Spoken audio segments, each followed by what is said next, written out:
kekuasaan yang arogansi. Ibrahim berhadapan dengan Namrud. Musa berhadapan dengan Fir'aun. Ada yang diuji dengan berhadapan umat yang sangat kurang ajar. Ada yang diuji dengan gosip yang dahsyat. Nabi Yusuf digosipi sama Zulaikha itu. Nabi Yusuf Nabi Yusuf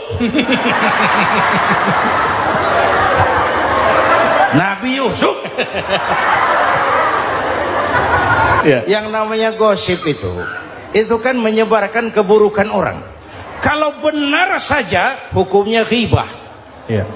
Kalau salah hukumnya fitnah. Fitnah lebih bahaya dari pembunuhan. Benarnya ghibah, salahnya fitnah. Saudara hadirin yang saya hormati, jadi resiko itu biasa. Tidak ada yang tanpa resiko. Kalau takut ombak, jangan berumah di tepi pantai. Tinggal bagaimana kita menyikapinya. Kalau kita dewasa, ini bagian ibadah saya kurang. Mungkin karena dia omongin orang, tambah pahala saya. Mungkin karena dia omongin orang, tambah pahala saya. Maka saya ngadapi gosip sepatah pun saya nggak ngomong. Saya cicing. Saya percaya masyarakat itu punya filter. Amin. Alhamdulillahirrabbilalamin. Demikianlah tausiah penuh ilmu, hikmah dan manfaat yang sudah kita dengarkan bersama dari guru kita Al-Mafrullah Kiai Haji Zainuddin MZ. Sahabat beriman yang dimuliakan Allah, mari kita doakan guru kita, semoga beliau diampuni segala dosa-dosanya dan dilapangkan kuburnya. Dan buat sahabat semua yang sudah setia menyimak tausiah ini sampai selesai, saya ucapkan terima kasih banyak. Doa dan harapan saya semoga sahabat semua selalu diberikan kesehatan, dimudahkan segala urusannya dan dilancarkan rezekinya. Amin ya rabbal alamin. Demikian yang dapat saya bagikan, kurang lebihnya mohon maaf. Sampai bertemu lagi di kajian berikutnya. Wabillahi taufik wal hidayah, waridho wal inayah. Wassalamualaikum warahmatullahi wabarakatuh.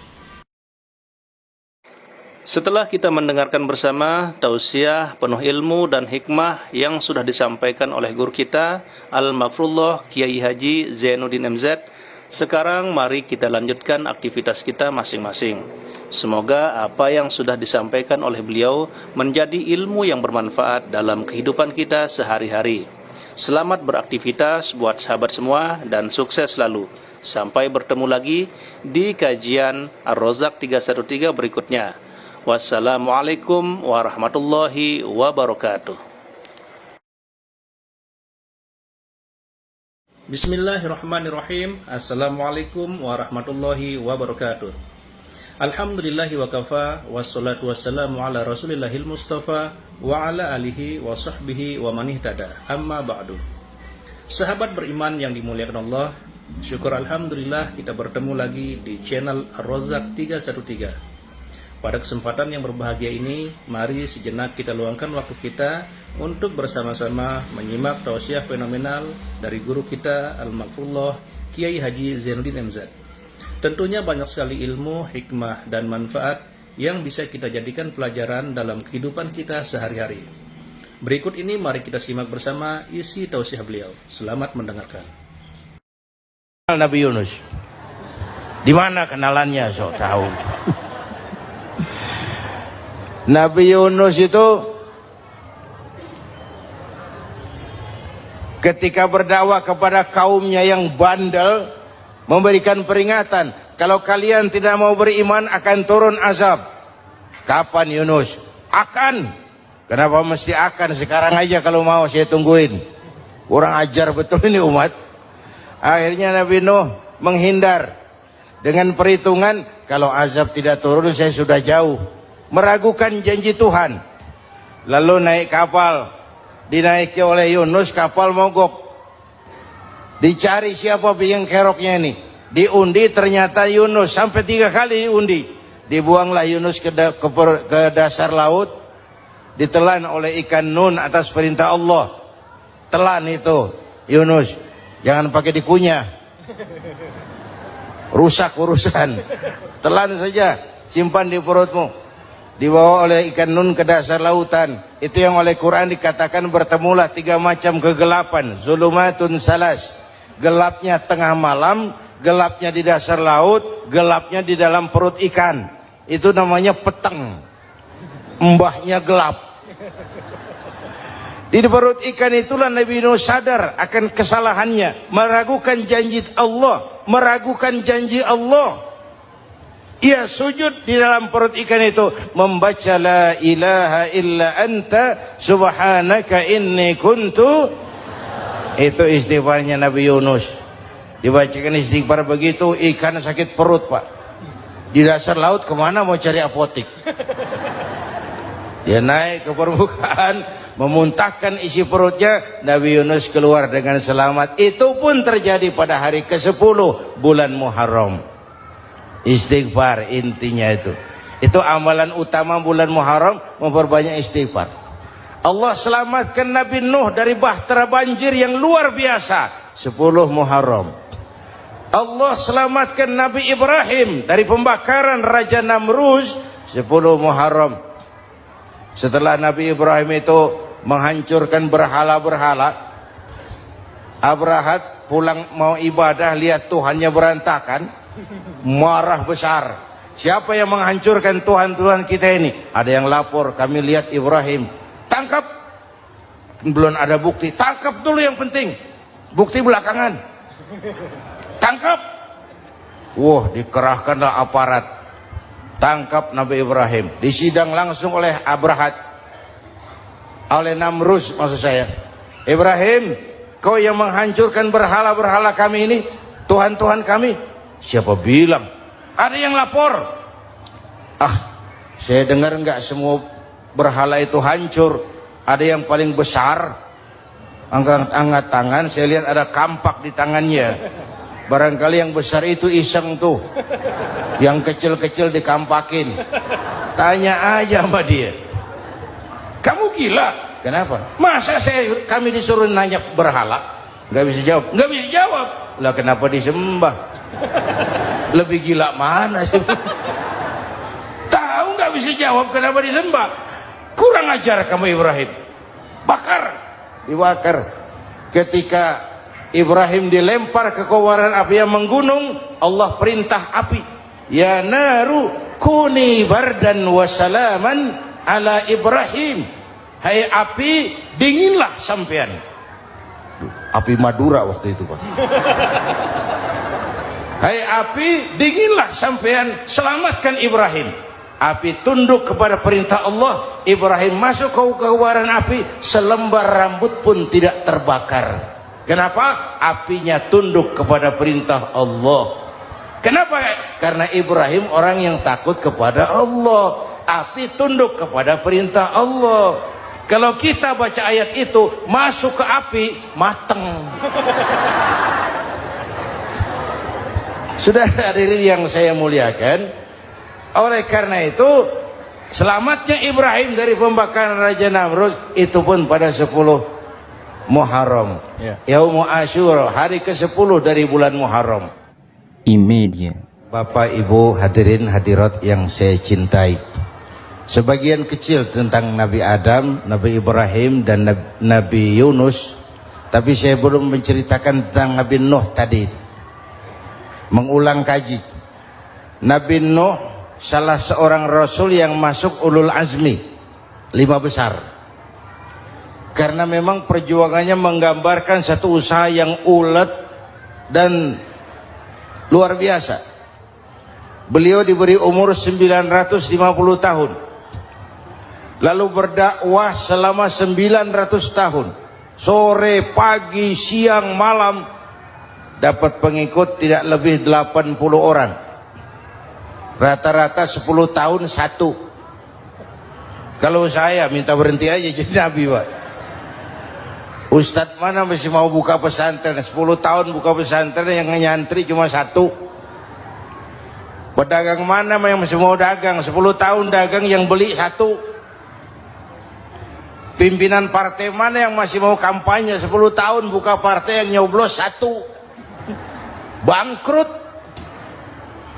Umatnya bandel, kurang ajar, durjana, bajingan, tengik. Umatnya Nabi Nuh ini Kalau diceramahi, telinganya ditutup dengan tangannya. Nabi Nuh akhirnya rekes. Tuhan, siang malam saya berdakwah kepada umat ini. Tiap kali saya sampaikan dakwahmu, mereka tutup telinganya dengan tangannya. Alergi dengar ceramah. Apa itu ceramah? Non-profit. Saudara-saudara, jadi mau kamu gimana, Nuh? Sudah Tuhan, habiskan saja orang kafir.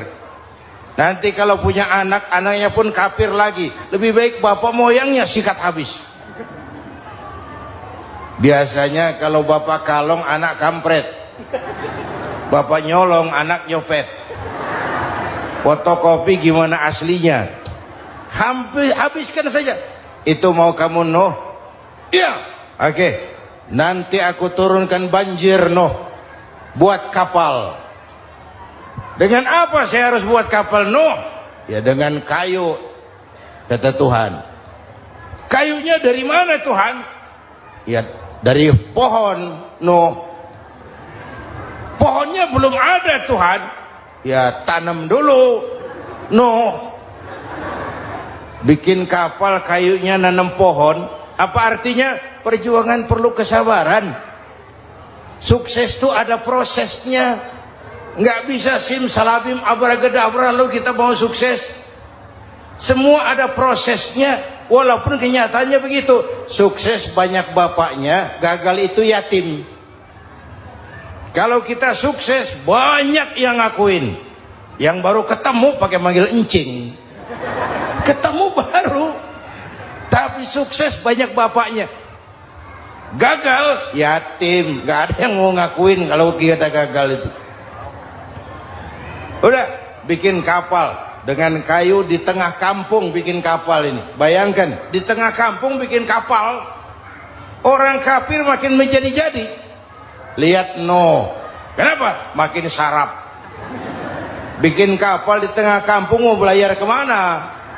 Tuh lihat, kalau orang nggak tahu tujuan, mountain setengah jalan. Proses yang dinilai bukan finalnya. Ya kayak gitu kesimpulannya. Saya enaknya sendiri. Bikin kapal. Kapal mendekati selesai. Ini orang kafir rame-rame datang ke kapal Nuh. Mau apa? Buang najis. Sakit perut berangkat ke kapal Nabi Nuh. Nongkrong. Dapat 2-3 tumpuk pulang. Lantai kapal dengan najis manusia. Inilah perjuangan. Bukan jalan raya lurus bertabur bunga di kanan kirinya. Banyak ondak dan duri, fitnah, caci maki, antipat, segala macam. Nuh. Ada orang tua dasar kafir, kurang ajar, sudah stroke berangkat juga ke kapal Nuh. Mau buang najis, pincang-pincang digotong orang. Selesai buang najis, dia bangun mau pulang, pegangan tiang kapal terpeleset, jatuh di atas tumpukan najis. Terjadi keajaiban, yang struknya sembuh, lumpuhnya hilang, berangkat digotong-gotong pulang, jalan gagah sekali. Tapi orang kampungnya heran, ente sudah sembuh? Sudah. Berobat di mana? Kok begitu paten? Di kapal Nuh. Masih banyak.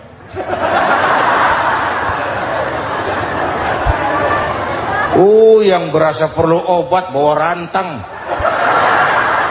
Ambil bersih lagi geladak kapal itu.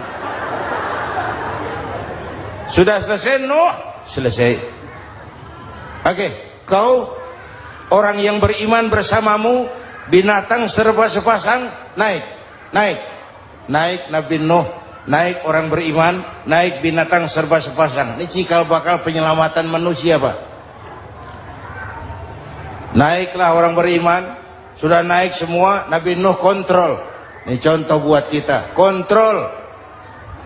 Sudah naik semua teman-teman, sudah. Pemimpin yang baik bukan cuma terima laporan di belakang meja.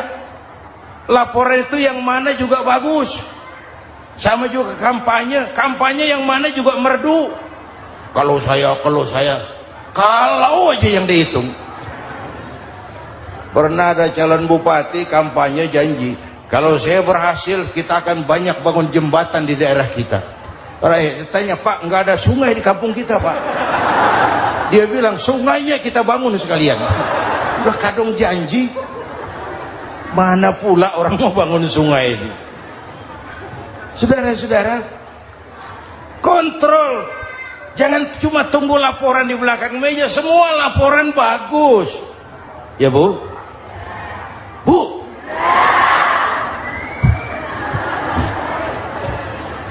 Nabi Nuh kontrol. Sudah naik semua? Sudah Nuh. Pulan bin Pulan naik. Naik Nuh. Paimin bin Tukijo. Naik. Kami lihat naik. Ada orang Jawa juga Kiai? Ada. Sudah kontrol.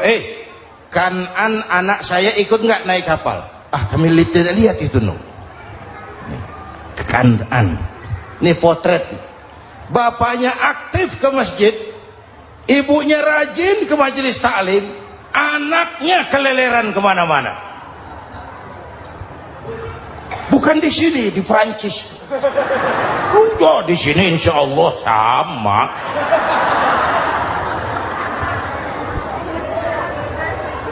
Nuh karena sayang anak, Nuh karena cinta anak, Nuh karena tanggung jawab anak, cari naik ke atas kapal. Lihat Kan'an, anak saya, nggak lihat Nuh. Turun ke ruang bawah, periksa lagi. Mang, ayah Kan'an di dia. Jamaah Tasik ini rupanya ditanya. Tuh ayah Mang. Ayah ke mana ya budak ini? Turun ke bawah, tanya lagi. Ono Kan'an toh? Ora nano raketok. Rombongan Jawa Tengah naik ke atas buritan. Dari buritan kelihatan ternyata Kan'an tidak ikut naik kapal, kumpul di darat bersama orang kafir. Ini potret kita sekarang. Kumpul sama orang kafir, hanyut anak-anak kita, ditelan budayanya orang kafir, ditelan tradisinya orang kafir, ditelan pergaulannya orang kafir. Nuh karena sayang anak dari atas manggil. Dalam Quran dijelaskan itu. Karena Nabi Nuh di atas, Kan'an di bawah, teriak, ya bunayyar kam ma'ana. Begitu dalam Quran ayatnya. Cuma ini pakai gaya memanggil supaya kelihatan kegambar, kira-kira Nuh manggilnya begitu. Ini namanya gaya dakwah, Pak. Kalau ceritanya datar nggak menarik. Maka Nuh memanggil Kan'an, ya bunayyar kam ma'ana. Kata yang dengar, Ini gaya orang manggil, ya bunayyar kam ma'ana. Kan'an, kesini nak, naik kapal sama papi. Kata Kan'an di bawah itu, enggak mau papi, John di sini saja.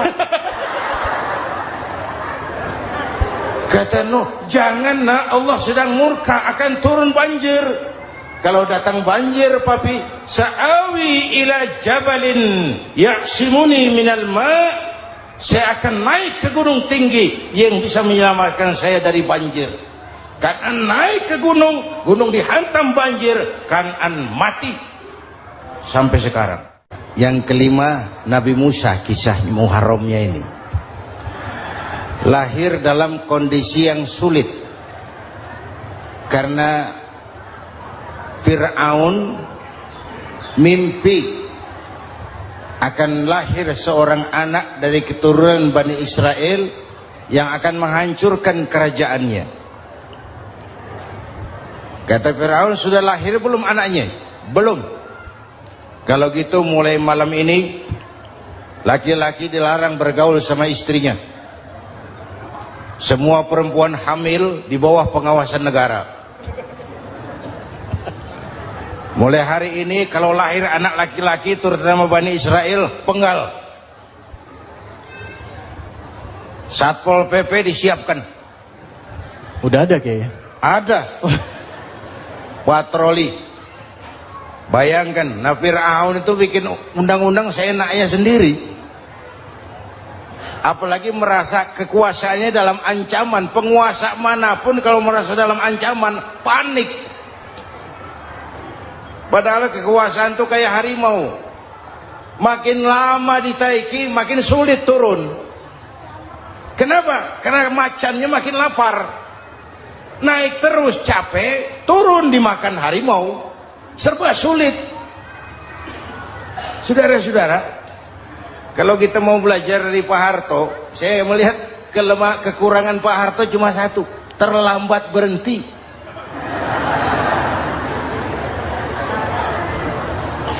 Terlambat berhenti.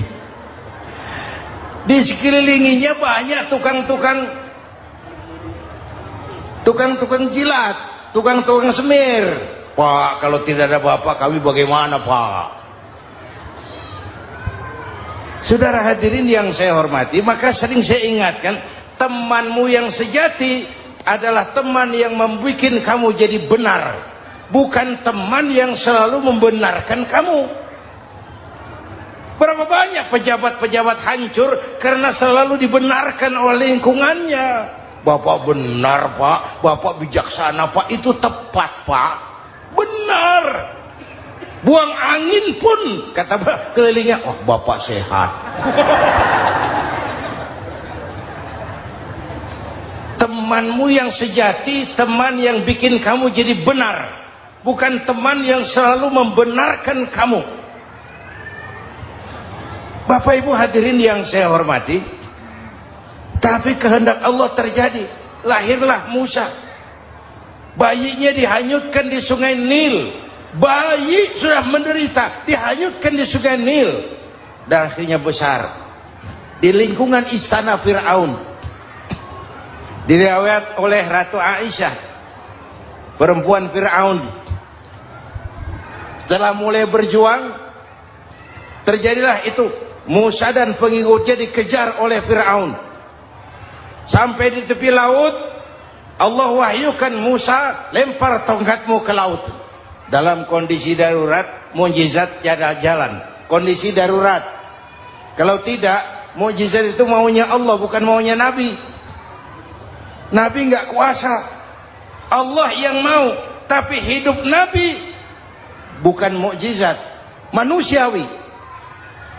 Tidak mentang-mentang ada mukjizat tongkat, tiap sulit main tongkat. Nggak usah berjuang kalau begitu.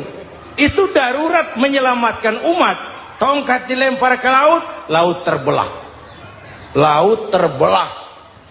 Itu secara visualnya bisa kita lihat dalam film The Ten Commandments. Udah nonton belum? Urusan nonton kalah sama Ustadz bagaimana sih?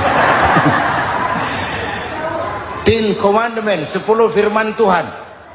Tekniknya bagus loh. Bagaimana laut terbelah. Musa lewat, Fir'aun mengejar. Musa sampai di ujung sana, Fir'aun masih di sama tengah perjalanan. Laut nutup kembali.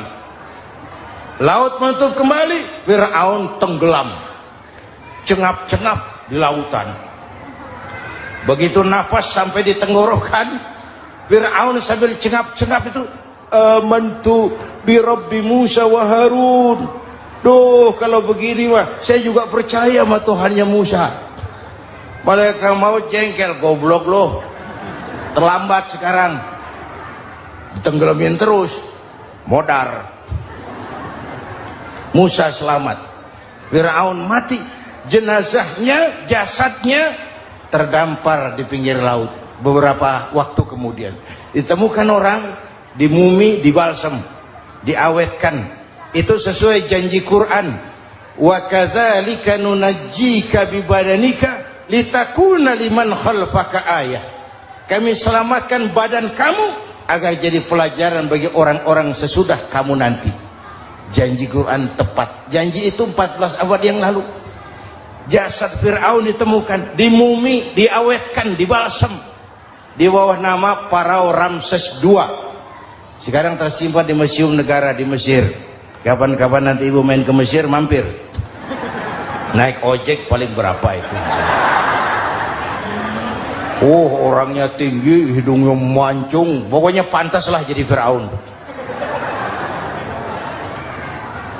Selamatnya Musa di kejaran Firaun di ujung sana itu terjadi pada hari ke-10 bulan Muharram, yang oleh orang Nasrani diperingati dengan hari raya Paskah.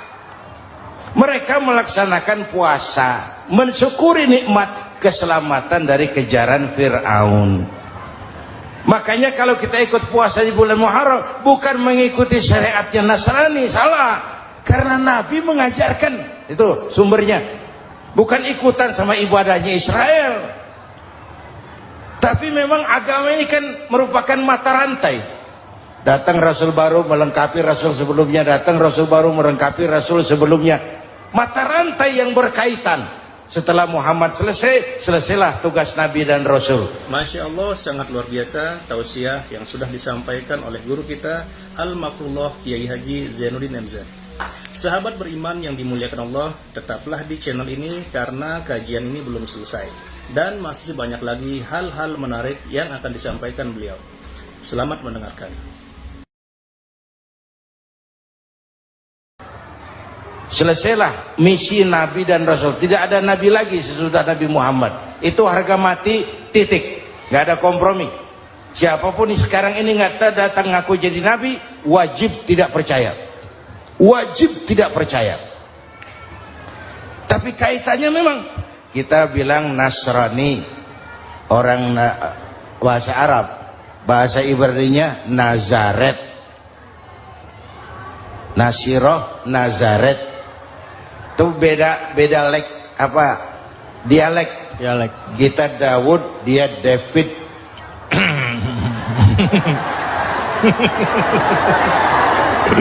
Ibrani. Kita Ali, dia Alek. Kita Sulaiman, dia Solomon. Kita Camat, dia Comot. Ini yang ngomong ini comot sembarang. Imedia. Bapak dan Ibu jamaah yang saya cintai, pertanyaan pertama, hijrah qalbiyah. Ada hijrah badaniyah, hijrah fisik yang dilakukan Nabi dan sahabat dari Mekah ke Madinah. Itu hijrah badaniyah. Ada hijrah qalbiyah, hijrah hati. Dan ini yang kita perlukan sekarang.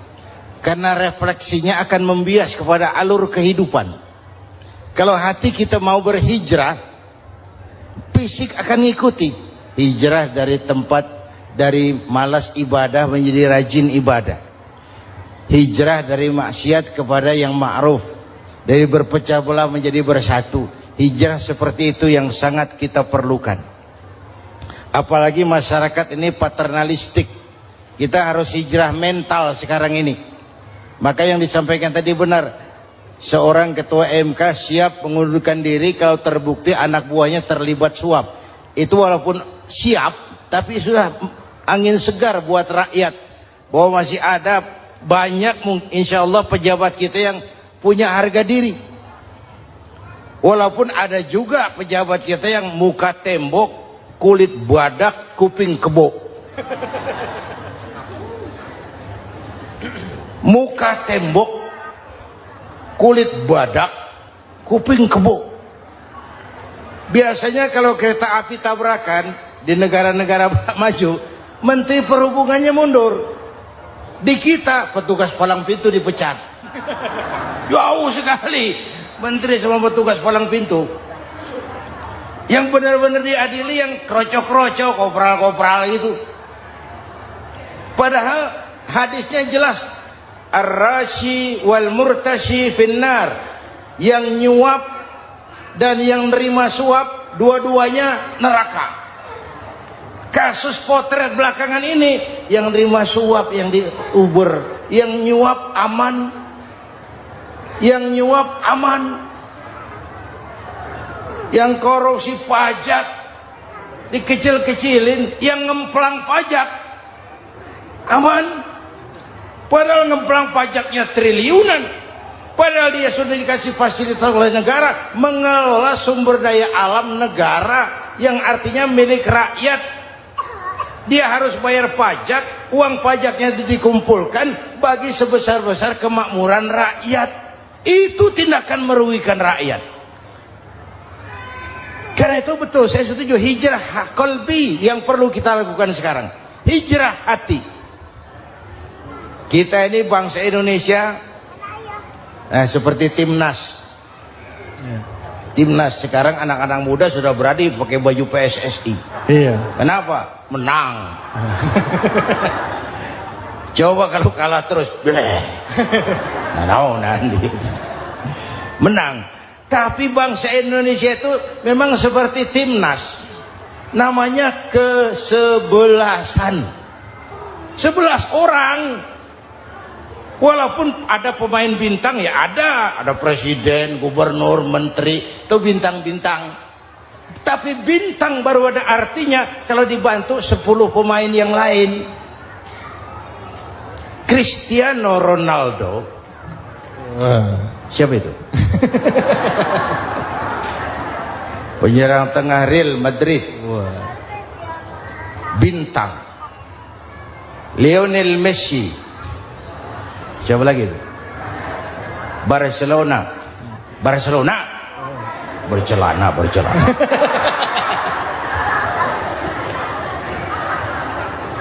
Michael Rooney, bintang Manchester United. Ronaldo baru bintang, Messi baru bintang kalau ada 10 pemain yang lain.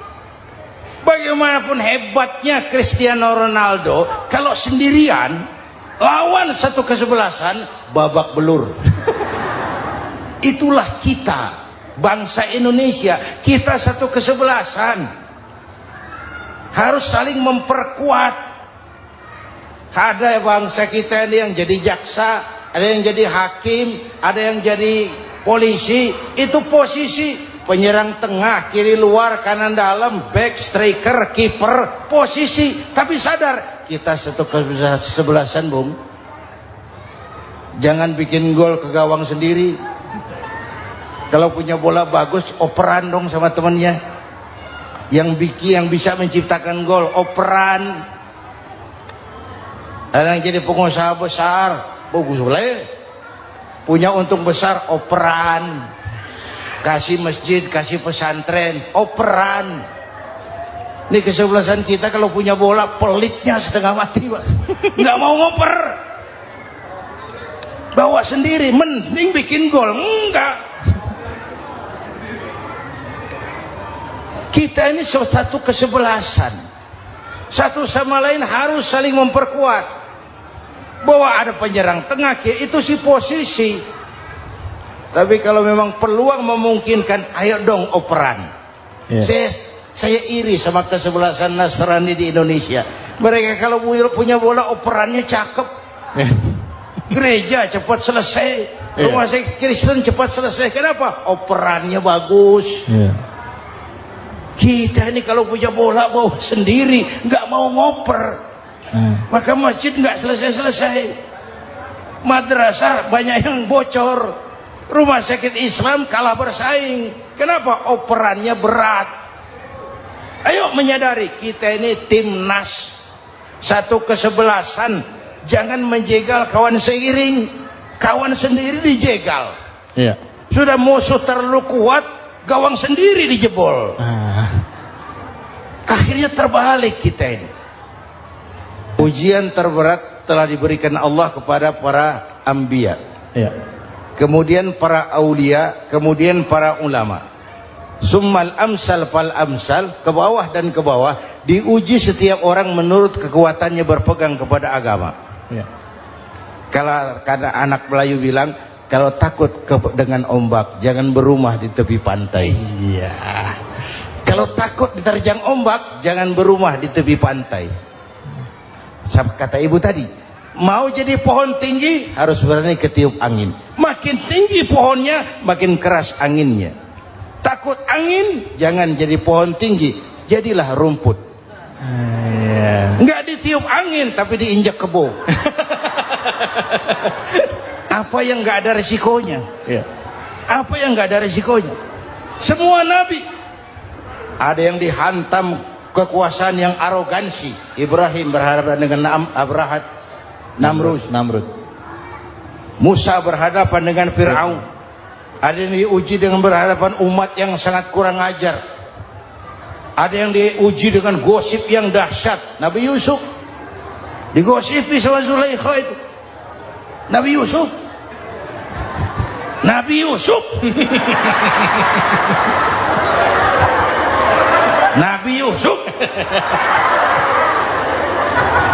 Yang namanya gosip itu kan menyebarkan keburukan orang. Kalau benar saja hukumnya ghibah.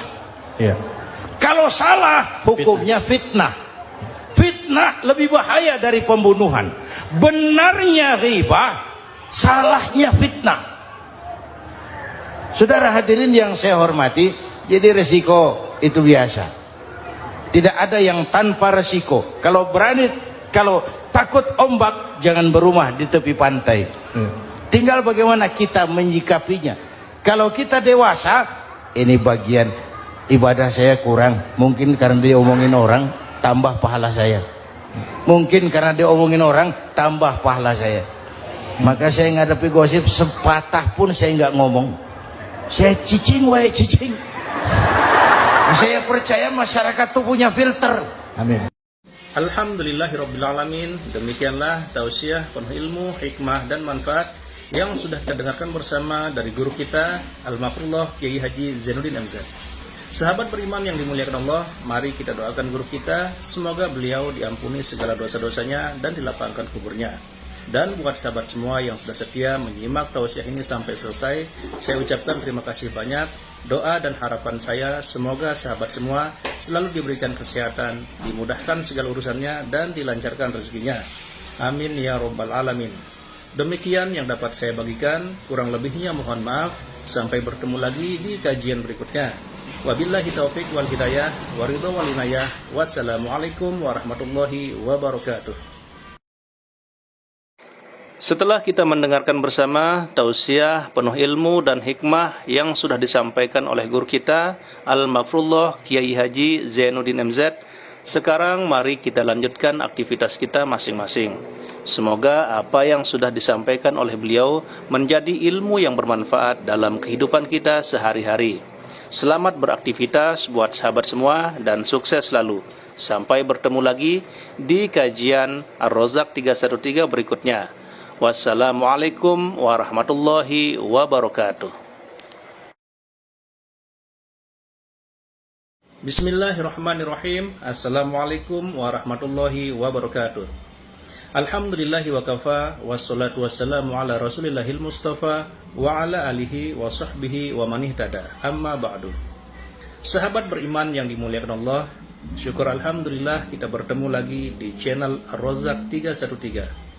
Pada kesempatan yang berbahagia ini, mari sejenak kita luangkan waktu kita untuk bersama-sama menyimak tausiah fenomenal dari guru kita Al-Mafrullah Kiai Haji Zainuddin MZ. Tentunya banyak sekali ilmu, hikmah, dan manfaat yang bisa kita jadikan pelajaran dalam kehidupan kita sehari-hari. Berikut ini mari kita simak bersama isi tausiah beliau. Selamat mendengarkan. Nabi Yunus. Di mana kenalannya? So tahu. Nabi Yunus itu ketika berdakwah kepada kaumnya yang bandel, memberikan peringatan, kalau kalian tidak mau beriman akan turun azab. Kapan Yunus? Akan. Kenapa mesti akan? Sekarang aja kalau mau saya tungguin. Kurang ajar betul ini umat. Akhirnya Nabi Nuh menghindar dengan perhitungan, kalau azab tidak turun saya sudah jauh. Meragukan janji Tuhan. Lalu naik kapal, dinaiki oleh Yunus, kapal mogok. Dicari siapa biang keroknya ini. Diundi ternyata Yunus, sampai 3 kali diundi. Dibuanglah Yunus ke dasar laut, ditelan oleh ikan nun atas perintah Allah. Telan itu Yunus, jangan pakai dikunyah, rusak urusan. Telan saja, simpan di perutmu. dibawa oleh ikan nun ke dasar lautan. Itu yang oleh Quran dikatakan bertemulah 3 macam kegelapan, zulumatun salas. Gelapnya tengah malam, gelapnya di dasar laut, gelapnya di dalam perut ikan. Itu namanya peteng. Mbahnya gelap. Di perut ikan itulah Nabi Nuh sadar akan kesalahannya, meragukan janji Allah, meragukan janji Allah. Ia sujud di dalam perut ikan itu, membaca la ilaha illa anta subhanaka inni kuntu. Itu istighfarnya Nabi Yunus. Dibacakan istighfar begitu, ikan sakit perut, Pak. Di dasar laut kemana mau cari apotik? Dia naik ke permukaan, memuntahkan isi perutnya. Nabi Yunus keluar dengan selamat. Itu pun terjadi pada hari ke-10 bulan Muharram. Istighfar intinya itu. Itu amalan utama bulan Muharram, memperbanyak istighfar. Allah selamatkan Nabi Nuh dari bahtera banjir yang luar biasa 10 Muharram. Allah selamatkan Nabi Ibrahim dari pembakaran Raja Namrus 10 Muharram. Setelah Nabi Ibrahim itu menghancurkan berhala-berhala, Abrahat pulang mau ibadah, lihat Tuhannya berantakan, marah besar. Siapa yang menghancurkan Tuhan-Tuhan kita ini? Ada yang lapor, kami lihat Ibrahim. Tangkap. Belum ada bukti, tangkap dulu yang penting. Bukti belakangan. Tangkap. Wah, dikerahkanlah aparat. Tangkap Nabi Ibrahim. Disidang langsung oleh Abrahat, oleh Namrus maksud saya. Ibrahim, kau yang menghancurkan berhala-berhala kami ini, Tuhan-Tuhan kami. Siapa bilang? Ada yang lapor. Saya dengar enggak semua berhala itu hancur. Ada yang paling besar, angkat tangan, saya lihat ada kampak di tangannya. Barangkali yang besar itu iseng tuh, yang kecil-kecil dikampakin. Tanya aja sama dia, kamu gila? Kenapa? Masa kami disuruh nanya berhala? Nggak bisa jawab. Nggak bisa jawab. Lah kenapa disembah? Lebih gila mana sih? Tahu nggak bisa jawab kenapa disembah? Kurang ajar kamu Ibrahim. Bakar, dibakar. Ketika Ibrahim dilempar ke kobaran api yang menggunung, Allah perintah api, ya naru kuni bardan wa salaman ala Ibrahim. Hai api, dinginlah sampean. Api Madura waktu itu, Pak. Hai api, dinginlah sampean, selamatkan Ibrahim. Api tunduk kepada perintah Allah. Ibrahim masuk ke kobaran api, selembar rambut pun tidak terbakar. Kenapa? Apinya tunduk kepada perintah Allah. Kenapa? Karena Ibrahim orang yang takut kepada Allah. Api tunduk kepada perintah Allah. Kalau kita baca ayat itu, masuk ke api, mateng. Sudah hadirin yang saya muliakan, oleh karena itu selamatnya Ibrahim dari pembakaran Raja Namrud itu pun pada 10 Muharram, Yaumul Asyura, hari ke-10 dari bulan Muharram. Imedia. Bapak Ibu hadirin hadirat yang saya cintai, sebagian kecil tentang Nabi Adam, Nabi Ibrahim dan Nabi Yunus, tapi saya belum menceritakan tentang Nabi Nuh tadi. Mengulang kaji. Nabi Nuh salah seorang rasul yang masuk ulul azmi 5 besar. Karena memang perjuangannya menggambarkan satu usaha yang ulet dan luar biasa. Beliau diberi umur 950 tahun. Lalu berdakwah selama 900 tahun. Sore, pagi, siang, malam. Dapat pengikut tidak lebih 80 orang. Rata-rata 10 tahun satu. Kalau saya minta berhenti aja jadi nabi, Pak. Ustadz mana masih mau buka pesantren? 10 tahun buka pesantren, yang nyantri cuma 1. Pedagang mana yang masih mau dagang? 10 tahun dagang, yang beli 1. Pimpinan partai mana yang masih mau kampanye? 10 tahun buka partai, yang nyoblos 1. Bangkrut. Umatnya bandel, kurang ajar, durjana, bajingan, tengik. Umatnya Nabi Nuh ini kalau diceramahi telinganya ditutup dengan tangannya. Nabi Nuh akhirnya rekes, Tuhan, siang malam saya berdakwah kepada umat ini, tiap kali saya sampaikan dakwahmu mereka tutup telinganya dengan tangannya, alergi dengar ceramah. Apa itu ceramah? Non profit. Saudara-saudara, jadi mau kamu gimana Nuh? Sudah Tuhan, habiskan saja orang kafir. Nanti kalau punya anak, anaknya pun kafir lagi. Lebih baik bapak moyangnya sikat habis. Biasanya kalau bapak kalong, anak kampret. Bapak nyolong, anak nyopet. Fotokopi gimana aslinya?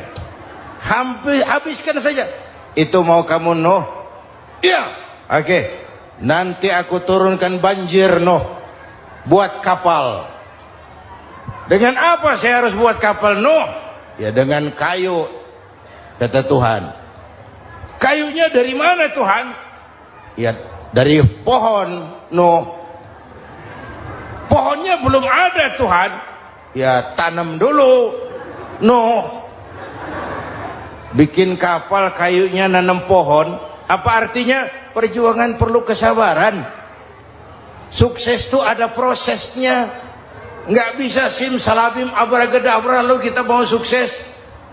Semua ada prosesnya. Walaupun kenyataannya begitu. Sukses banyak bapaknya, gagal itu yatim.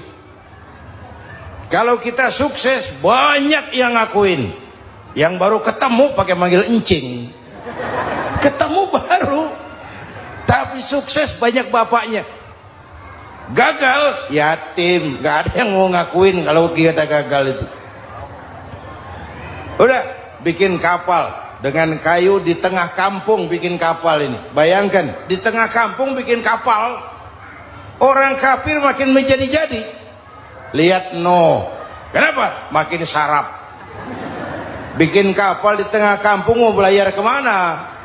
Tuh lihat, kalau orang nggak tahu tujuan, mountain setengah jalan. Proses yang dinilai bukan finalnya. Ya kayak gitu kesimpulannya. Saya enaknya sendiri. Bikin kapal. Kapal mendekati selesai. Ini orang kafir rame-rame datang ke kapal Nuh. Mau apa? Buang najis. Sakit perut berangkat ke kapal Nabi Nuh. Nongkrong. Dapat 2-3 tumpuk pulang. Penuh lantai kapal dengan najis manusia. Inilah perjuangan. Bukan jalan raya lurus bertabur bunga di kanan kirinya. Banyak ondak dan duri, fitnah, caci maki, antipat, segala macam. Nuh. Ada orang tua dasar kafir, kurang ajar, sudah stroke berangkat juga ke kapal Nuh. Mau buang najis, pincang-pincang digotong orang. Selesai buang najis dia bangun, mau pulang, pegangan tiang kapal terpeleset, jatuh di atas tumpukan najis. Terjadi keajaiban, yang struknya sembuh, lumpuhnya hilang, berangkat digotong-gotong pulang, jalan gagah sekali. Tapi orang kampungnya heran, ente sudah sembuh? Sudah. Berobat di mana? Kok begitu paten? Di kapal Nuh. Masih banyak.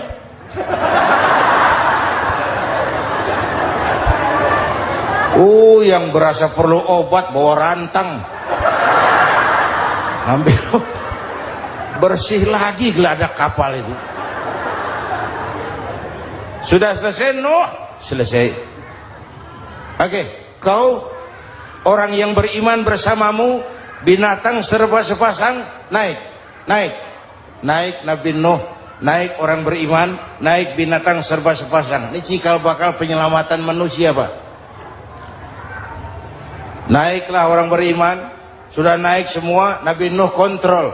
Ini contoh buat kita, kontrol. Sudah naik semua teman-teman? Sudah. Pemimpin yang baik bukan cuma terima laporan di belakang meja. Laporan itu yang mana juga bagus. Sama juga kampanye. Kampanye yang mana juga merdu. Kalau saya. Kalau aja yang dihitung. Pernah ada calon bupati kampanye janji, kalau saya berhasil kita akan banyak bangun jembatan di daerah kita. Rakyat tanya, Pak, nggak ada sungai di kampung kita, Pak. Dia bilang, sungainya kita bangun sekalian. Udah kadung janji, mana pula orang mau bangun sungai ini. Saudara-saudara, kontrol. Jangan cuma tunggu laporan di belakang meja. Semua laporan bagus. Ya Bu? Bu?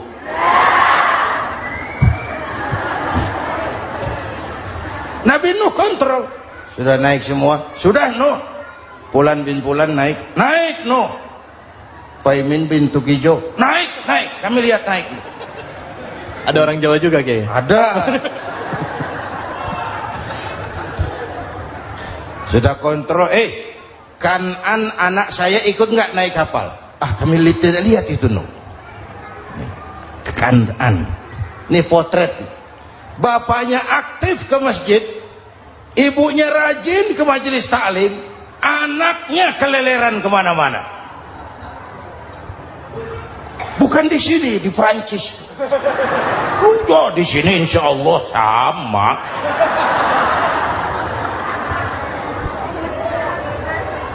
Nuh karena sayang anak, Nuh karena cinta anak, Nuh karena tanggung jawab anak, cari naik ke atas kapal. Lihat Kanan, anak saya, nggak lihat Nuh. Turun ke ruang bawah, periksa lagi. Mang, ayah Kanan di dia. Jamaah Tasik ini rupanya di dalam. Tuh ayah Mang.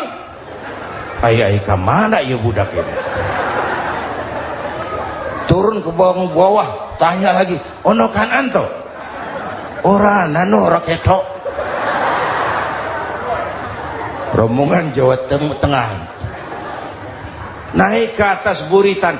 Dari buritan kelihatan ternyata Kanan tidak ikut naik kapal, kumpul di darat bersama orang kafir. Ini potret kita sekarang. Kumpul sama orang kafir, hanyut anak-anak kita, ditelan budayanya orang kafir, ditelan tradisinya orang kafir, ditelan pergaulannya orang kafir.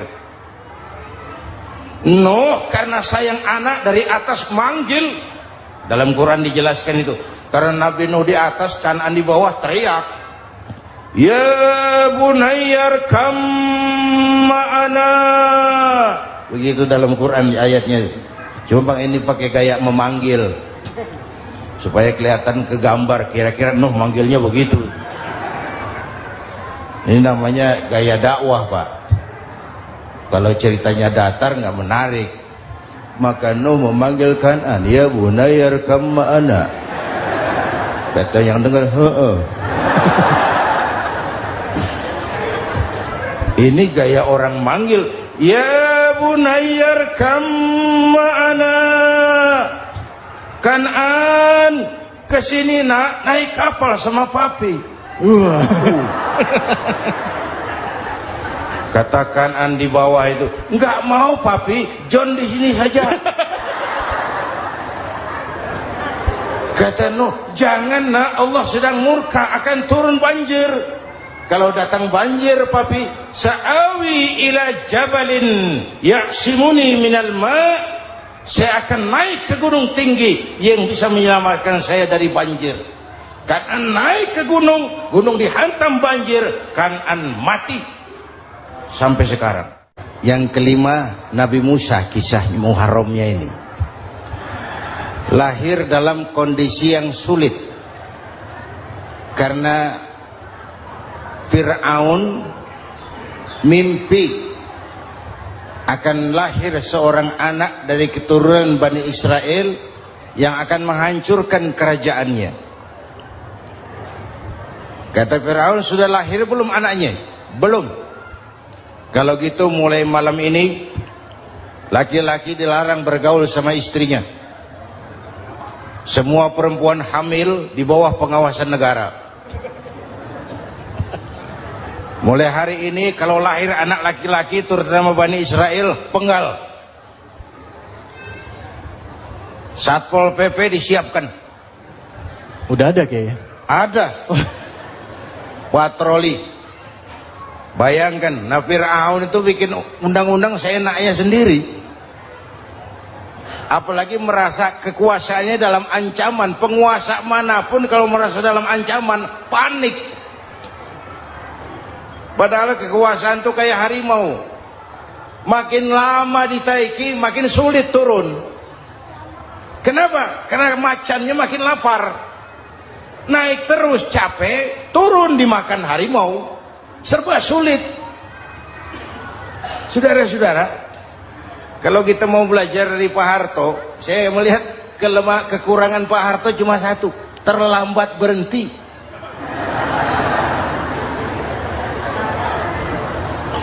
Terlambat berhenti. Di sekelilinginya banyak tukang jilat, tukang semir. Pak, kalau tidak ada Bapak kami bagaimana, Pak?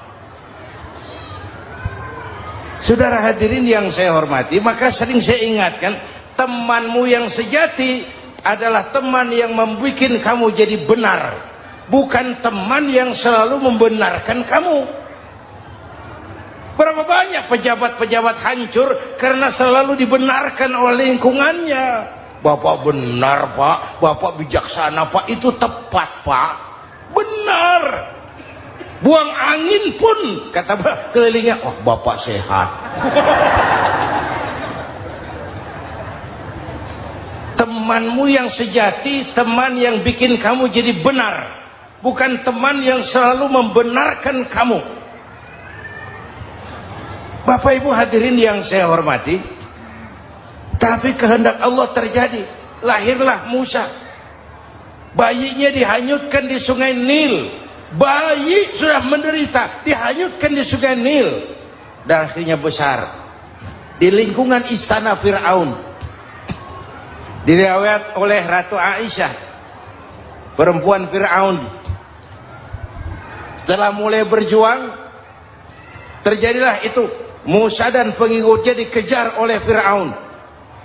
Sampai di tepi laut, Allah wahyukan Musa, lempar tongkatmu ke laut. Dalam kondisi darurat, mukjizat tiada jalan. Kondisi darurat. Kalau tidak, mukjizat itu maunya Allah, bukan maunya Nabi. Nabi nggak kuasa. Allah yang mau. Tapi hidup Nabi bukan mukjizat, manusiawi. Tidak mentang-mentang ada mukjizat tongkat, tiap sulit main tongkat. Nggak usah berjuang kalau begitu. Itu darurat menyelamatkan umat.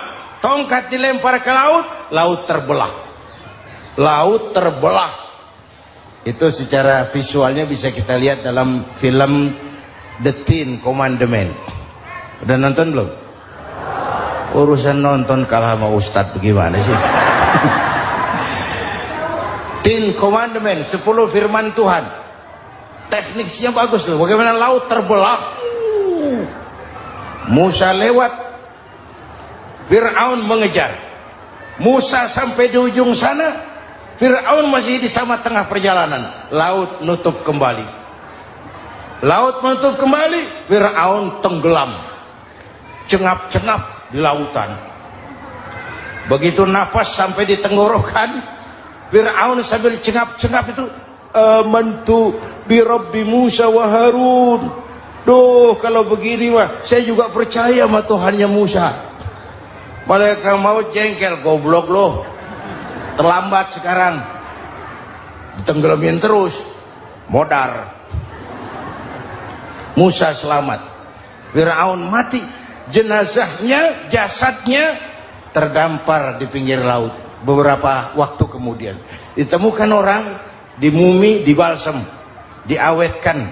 Itu sesuai janji Quran. Wa kadzalika nunajjika bi badanika litakuna liman khalfaka ayah. Kami selamatkan badan kamu agar jadi pelajaran bagi orang-orang sesudah kamu nanti. Janji Quran tepat. Janji itu 14 abad yang lalu. Jasad Fir'aun ditemukan, dimumi, diawetkan, dibalsem. di bawah nama Parao Ramses II. Sekarang tersimpan di Museum Negara di Mesir. Kapan-kapan nanti ibu main ke Mesir, mampir. Naik ojek paling berapa itu? Oh, orangnya tinggi, hidungnya mancung, pokoknya pantaslah jadi Firaun. Selamatnya Musa di kejaran Firaun di ujung sana itu terjadi pada hari ke-10 bulan Muharram, yang oleh orang Nasrani diperingati dengan hari raya Paskah. Mereka melaksanakan puasa, mensyukuri nikmat keselamatan dari kejaran Firaun. Makanya kalau kita ikut puasa di bulan Muharram bukan mengikuti syariatnya Nasrani, salah.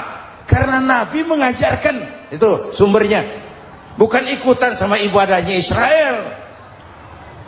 Tapi memang agama ini kan merupakan mata rantai. Datang Rasul baru melengkapi Rasul sebelumnya, datang Rasul baru melengkapi Rasul sebelumnya. Mata rantai yang berkaitan. Setelah Muhammad selesai, selesailah tugas Nabi dan Rasul. Masya Allah, sangat luar biasa tausiah yang sudah disampaikan oleh guru kita Al-Mafrullah Kiai Haji Zainuddin MZ. Sahabat beriman yang dimuliakan Allah, tetaplah di channel ini karena kajian ini belum selesai dan masih banyak lagi hal-hal menarik yang akan disampaikan beliau. Selamat mendengarkan. Selesailah misi Nabi dan Rasul. Tidak ada Nabi lagi sesudah Nabi Muhammad. Itu harga mati, titik. Gak ada kompromi. Siapapun sekarang ini nggak datang ngaku jadi Nabi, wajib tidak percaya. Wajib tidak percaya. Tapi kaitannya memang kita bilang Nasrani, orang bahasa Arab, bahasa Ibraninya Nazaret, Nasiroh, Nazaret. Itu beda dialek. Kita Daud, dia David.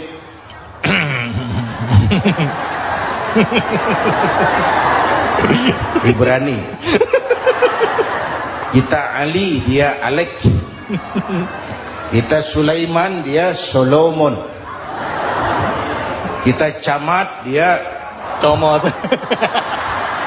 Ini yang ngomong ini comot sembarang. Imedia. Bapak dan Ibu jamaah yang saya cintai, pertanyaan pertama, hijrah qalbiyah.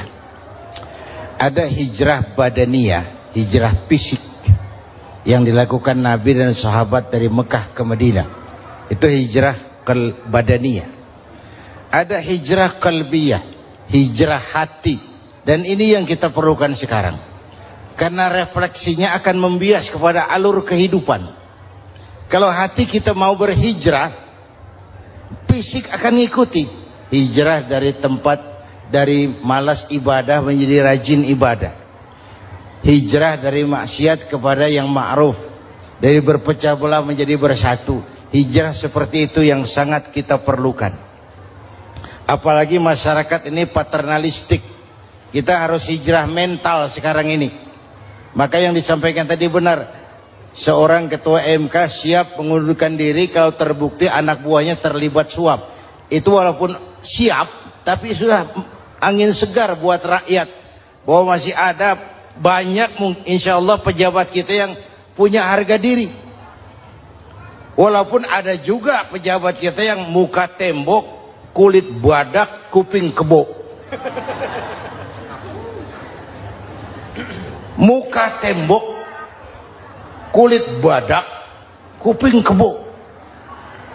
Biasanya kalau kereta api tabrakan di negara-negara maju, Menteri Perhubungannya mundur. Di kita petugas palang pintu dipecat. Jauh sekali menteri sama petugas palang pintu. Yang benar-benar diadili yang krocok-krocok, kopral-kopral gitu. Padahal hadisnya jelas, ar-rashi wal murtashi finnar. Yang nyuap dan yang nerima suap dua-duanya neraka. Kasus potret belakangan ini, yang nerima suap, yang diuber, yang nyuap aman, yang nyuap aman, yang korupsi pajak dikecil-kecilin, yang ngemplang pajak aman. Padahal ngemplang pajaknya triliunan. Padahal dia sudah dikasih fasilitas oleh negara mengelola sumber daya alam negara yang artinya milik rakyat. Dia harus bayar pajak, uang pajaknya dikumpulkan bagi sebesar-besar kemakmuran rakyat. Itu tindakan merugikan rakyat. Karena itu betul, saya setuju, hijrah qalbi yang perlu kita lakukan sekarang. Hijrah hati. Kita ini bangsa Indonesia, seperti timnas. Timnas sekarang anak-anak muda sudah berani pakai baju PSSI. Iya. Kenapa? Menang. Coba kalau kalah terus, nanti menang. Tapi bangsa Indonesia itu memang seperti timnas, namanya kesebelasan. 11 orang. Walaupun ada pemain bintang, ya ada presiden, gubernur, menteri, itu bintang-bintang.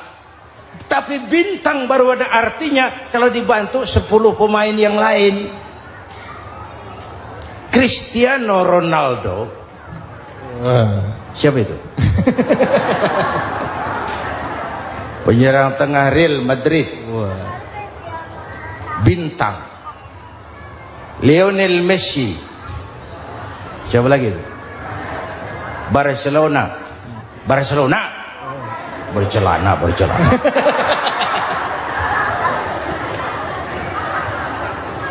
Michael Rooney, bintang Manchester United. Ronaldo baru bintang, Messi baru bintang kalau ada 10 pemain yang lain. Bagaimanapun hebatnya Cristiano Ronaldo, kalau sendirian lawan satu kesebelasan, babak belur. Itulah kita, bangsa Indonesia. Kita satu kesebelasan, harus saling memperkuat. Ada bangsa kita ini yang jadi jaksa, ada yang jadi hakim, ada yang jadi polisi. Itu posisi penyerang tengah, kiri luar, kanan dalam, back, striker, kiper, posisi. Tapi sadar kita satu kesebelasan, Bung. Jangan bikin gol ke gawang sendiri. Kalau punya bola bagus, operan dong sama temannya. Yang bisa menciptakan gol, operan. Ada yang jadi pengusaha besar, bagus boleh. Punya untung besar, operan. Kasih masjid, kasih pesantren, operan. Ini kesebelasan kita kalau punya bola pelitnya setengah mati, Pak. Nggak mau ngoper. Bawa sendiri, mending bikin gol. Enggak. Kita ini satu kesebelasan. Satu sama lain harus saling memperkuat. Bahwa ada penyerang tengah, itu si posisi. Tapi kalau memang peluang memungkinkan, ayo dong operan. Saya iri sama kesebelasan Nasrani di Indonesia. Mereka kalau punya bola operannya cakep. Gereja cepat selesai, rumah sakit Kristen cepat selesai. Kenapa? Operannya bagus. Kita ini kalau punya bola bawa sendiri, nggak mau ngoper. Maka masjid nggak selesai-selesai. Madrasah banyak yang bocor. Rumah sakit Islam kalah bersaing. Kenapa? Operannya berat. Ayo menyadari kita ini timnas, satu kesebelasan. Jangan menjegal kawan seiring, kawan sendiri dijegal. Sudah musuh terlalu kuat, gawang sendiri dijebol. Akhirnya terbalik kita ini. Ujian terberat telah diberikan Allah kepada para anbiya, kemudian para aulia, kemudian para ulama. Summal amsal fal amsal, ke bawah dan ke bawah, diuji setiap orang menurut kekuatannya berpegang kepada agama. Kalau karena anak Melayu bilang, kalau takut dengan ombak, jangan berumah di tepi pantai. Kalau takut diterjang ombak, jangan berumah di tepi pantai. Kata ibu tadi, mau jadi pohon tinggi harus berani ketiup angin. Makin tinggi pohonnya, makin keras anginnya. Takut angin, jangan jadi pohon tinggi, jadilah rumput. Nggak ditiup angin tapi diinjak kebo. Apa yang nggak ada resikonya? Iya. Apa yang nggak ada resikonya? Semua nabi ada yang dihantam kekuasaan yang arogansi. Ibrahim berhadapan dengan Namrud. Musa berhadapan dengan Fir'aun. Ada yang diuji dengan berhadapan umat yang sangat kurang ajar. Ada yang diuji dengan gosip yang dahsyat. Nabi Yusuf digosipi sama Zulaikha itu. Nabi Yusuf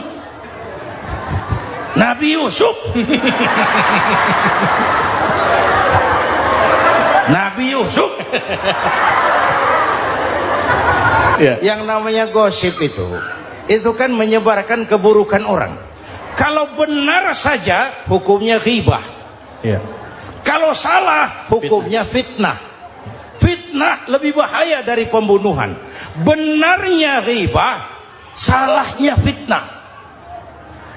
Saudara hadirin yang saya hormati, jadi resiko itu biasa.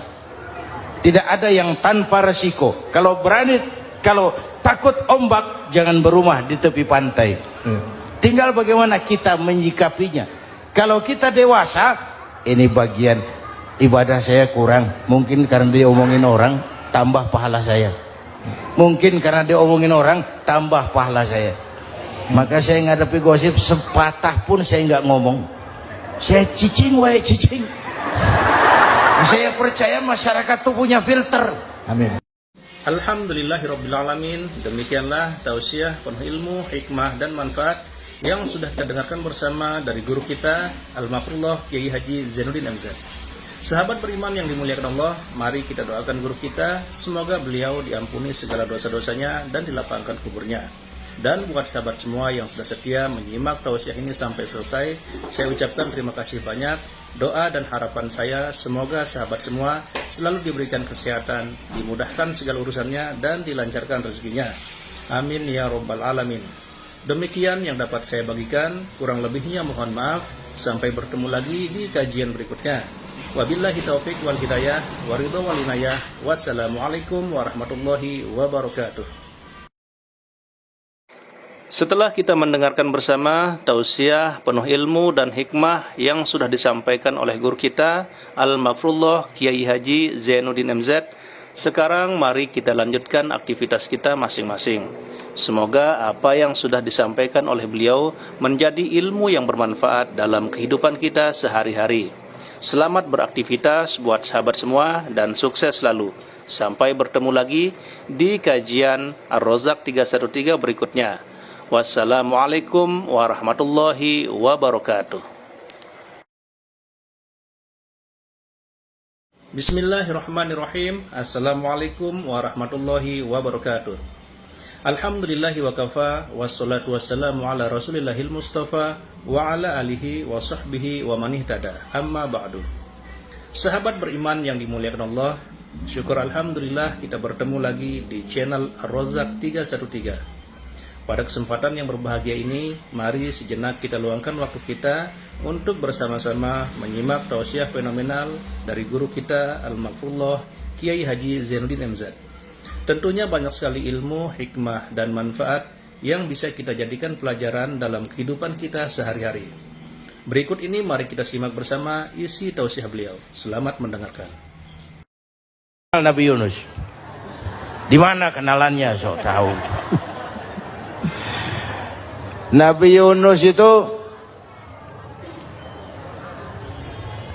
ketika berdakwah kepada kaumnya yang bandel, memberikan peringatan, kalau kalian tidak mau beriman akan turun azab. Kapan Yunus? Akan.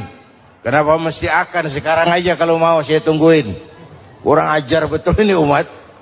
Akhirnya Nabi Nuh menghindar dengan perhitungan, kalau azab tidak turun saya sudah jauh. Meragukan janji Tuhan. Lalu naik kapal, dinaiki oleh Yunus, kapal mogok. Dicari siapa biang keroknya ini. Diundi ternyata Yunus, sampai 3 kali diundi. Dibuanglah Yunus ke dasar laut, ditelan oleh ikan Nun atas perintah Allah. Telan itu Yunus, jangan pakai dikunyah, rusak urusan.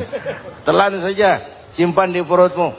Dibawa oleh ikan nun ke dasar lautan. Itu yang oleh Quran dikatakan bertemulah 3 macam kegelapan. Zulumatun salas. Gelapnya tengah malam, gelapnya di dasar laut, gelapnya di dalam perut ikan. Itu namanya peteng. Mbahnya gelap. Di perut ikan itulah Nabi Nuh sadar akan kesalahannya, meragukan janji Allah, meragukan janji Allah.